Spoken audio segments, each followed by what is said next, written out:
사람들에게 많이 알려져 있지만 그래도 아직 잘 모르는 병이 고혈압입니다. 우리나라 통계에 의하면 우리나라 만 30세 이상 인구의 약 30%가 고혈압을 가지고 있다고 합니다. 근데 고혈압이 전체는 30%지만 나이가 들수록 올라가서 50에는 50%, 60에는 60%, 70에는 70%까지 있을 수 있습니다. 이렇게 많은 사람들이 앓고 있는 고혈압에 대해서는 어떻게 정의할까요? 오늘은 이 고혈압에 대해 알아보는 시간을 준비했습니다.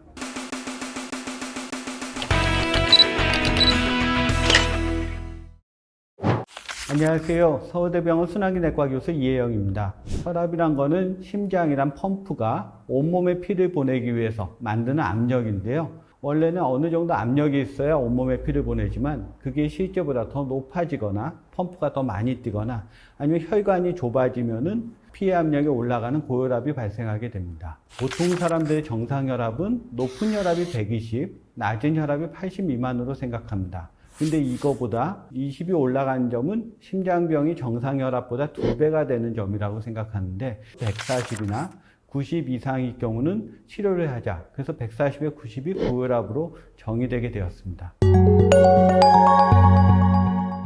그러면 이제 혈압을 어떻게 측정할까 하는 것인데요. 일단 제가 지금 앉아 있는 것처럼 등받이에 등을 기대셔야 됩니다. 혈압계는 팔을 적절히 구부리셔서 혈압을 잘 재려고 쭉 펴시면은 또 힘이 들어가니까 적절히 구부리시고 측정하시면은 맞는 값이 나올 수 있습니다. 댁에서 혈압을 측정하실 때는 아침에 한번, 저녁에 한번 측정해서 비교를 해보시면 좋겠고 아침보다 저녁이 20-30mm 머큐리 높은 것은 정상입니다. 그럼 고혈압의 원인을 보면 여러 가지 요인이 복합돼서 생기는 것이 본태성 고혈압이라고 합니다.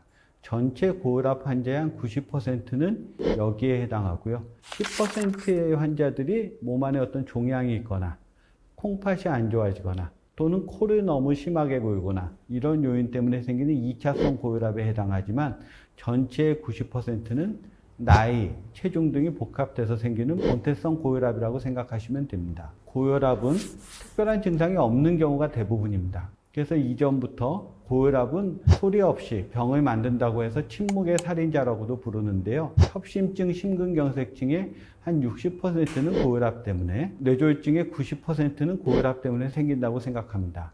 그래서 이런 부분들을 혈압을 조절하면은 거의 완벽에 가깝게 막을 수 있기 때문에 혈압 조절이 굉장히 중요합니다. 그럼 이제 혈압 치료인데요. 혈압 조절에 대해서 환자분들 10분이면 10분 다 하시는 말씀이 약 말고 다른 것으로 해보면 안 될까요? 한번 약을 먹으면 평생 먹는다는데 이런 말씀을 하시는데 혈압이라는 것의 가장 큰 위험 요인이 나이이기 때문에 나이를 거스를 수 있는 그런 정도의 철저한 생활습관 조절을 하기 전까지는 조절이 쉽지 않습니다.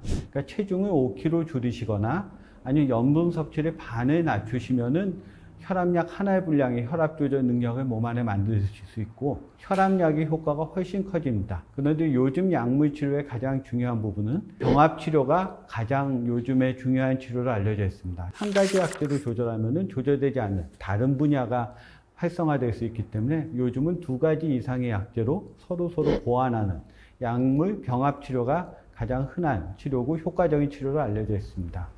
그럼 혈압을 어디까지 낮춰야 할까요? 하는 것인데 고혈압 치료의 1차적인 목표는 140 이하, 낮은 혈압이 90 이하까지 낮추는 것이 1차 목표입니다. 80, 90을 사는 사회가 돼서는 목표 혈압이 점차 강화되고 있습니다. 당뇨나 콩팥이 안 좋거나 담배를 피운 분이 90까지 혈관이 건강하기 위해서는 더 철저히 130에 80mm 미만으로 조절하는 것이 좋겠습니다. 이 시점에서 이제 환자분들이 항상 묻는 말씀으로 가면 고혈압약은 한 번 먹으면 평생 먹을까 하는 것인데요.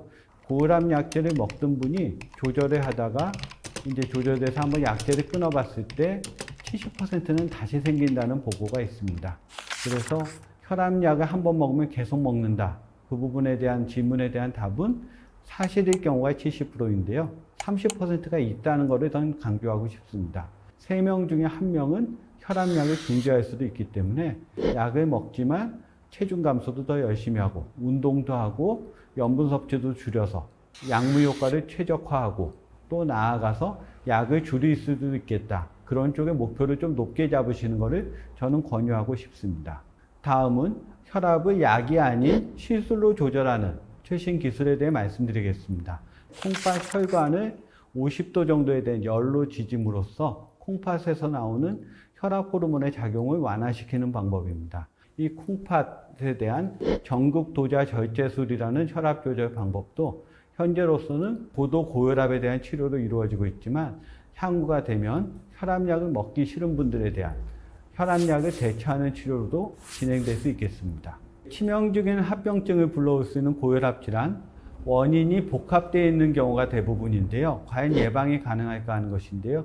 이 부분에 대한 예방은 가능합니다. 단지 그 부분이 아주 열심히 조절해야 됩니다. 두 가지라고 반복해서 말씀드리는데, 체중에 대해서는 약간 비만한 정도로 알려지는 것이 자기 키에서 100을 빼는 정도입니다. 그러니까 제 키가 170이라고 생각하면 체중이 70kg 정도면 약간 비만한 정도의 체중이 되는데요.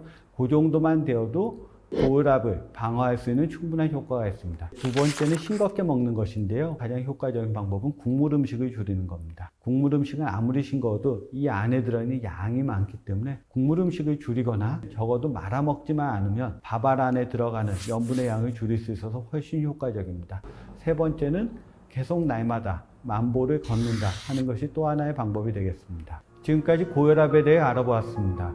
고혈압은 현재의 병이라기보다 고혈압을 조절함으로써 앞으로 생길 수 있는 심근경색증의 50%, 뇌졸중의 90% 또는 늙어가며 생길 수 있는 심부전의 50%를 조절할 수 있는, 예방할 수 있는 미래에 대한 투자라고 생각하시면 되겠습니다. 이 영상을 보는 모든 분들께서 혈압을 조절하고 예방하심으로써 건강한 일생을 누리시기를 소망하겠습니다.